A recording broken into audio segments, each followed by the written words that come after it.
kabundukan sa New Zealand ay puno ng baka at kaluguan. Hindi checking sa pagdadrive po. Ayun, ang ganda.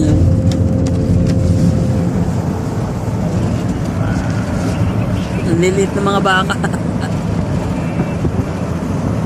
Taas kasi.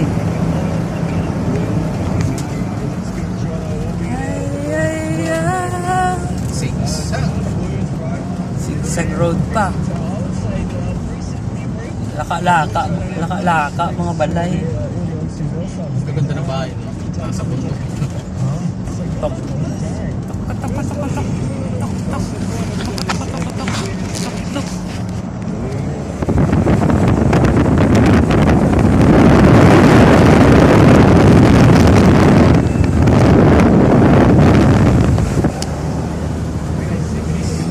Ang mga baka.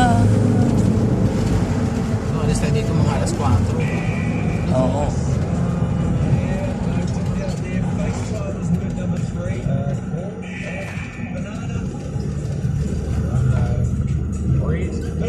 Sana kunti lang tatsa para hindi na tayo bumalik.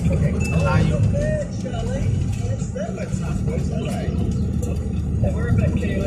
Kasi pwede rin naman hanggang bukas na.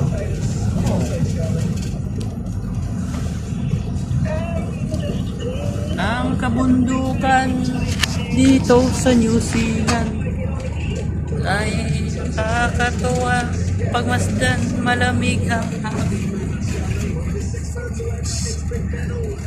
Pakadto na kami sa yating, mahulog yung baka to. Nasa ano na. Nasa bangin na yung mga baka. Galing yung matik.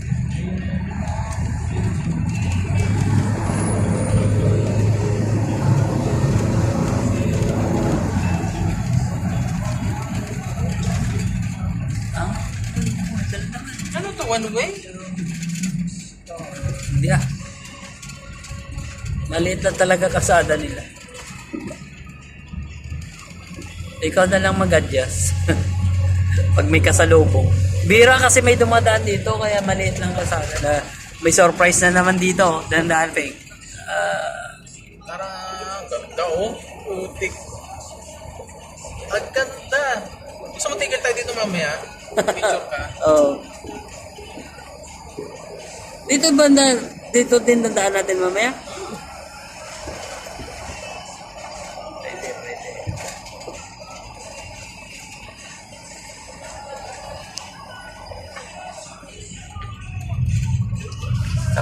Sa vlog ko na naman ito mapupunta. Vlog-vlogan. Road trip to New Zealand.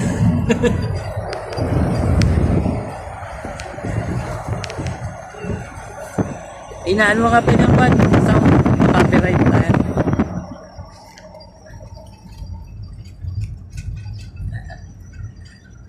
First time ko dito dumaan. Kaya full of surprise ang kalsada.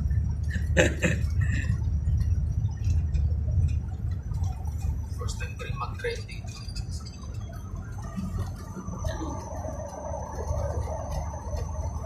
Mga bundok nila kalbo, no? Parang ako. Agoy!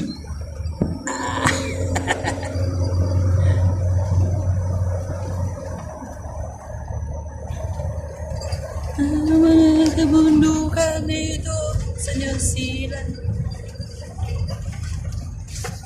Pagod na ang driver, oh. Pagod na. Oh!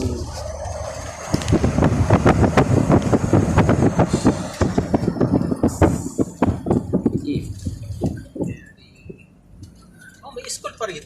Oo ah. May school bus nga kanina dumaan dito. One way lang ang kalsada.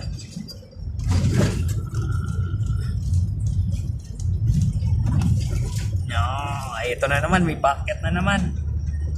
Hindi mo nakita yung pool. May wall. Pool. Pool yung ano. Malaki. Abol. Di ba yung pool? Bol.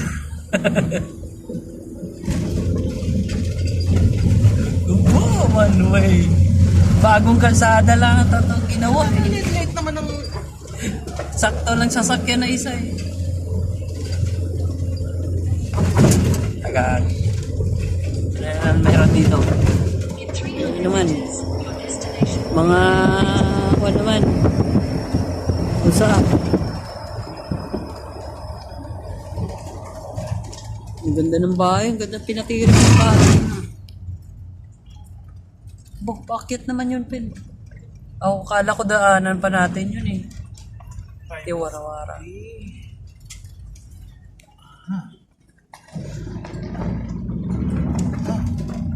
Wala namang bahay dito. Ayan ang bahaya. Baka ito. Park ka muna dyan sa gilid.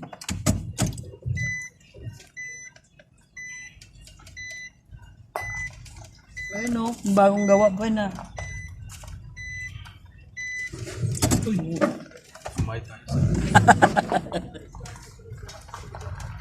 Okay, that's it. Ito na. Ito yung site namin. Ang laki, nasa tuktok. Nasa Tagaytay kami yata. Ang taas na pala na inakit natin, Peng. Ang taas na pala na inakit natin.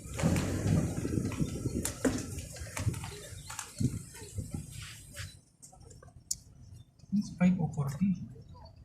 Hindi, 63.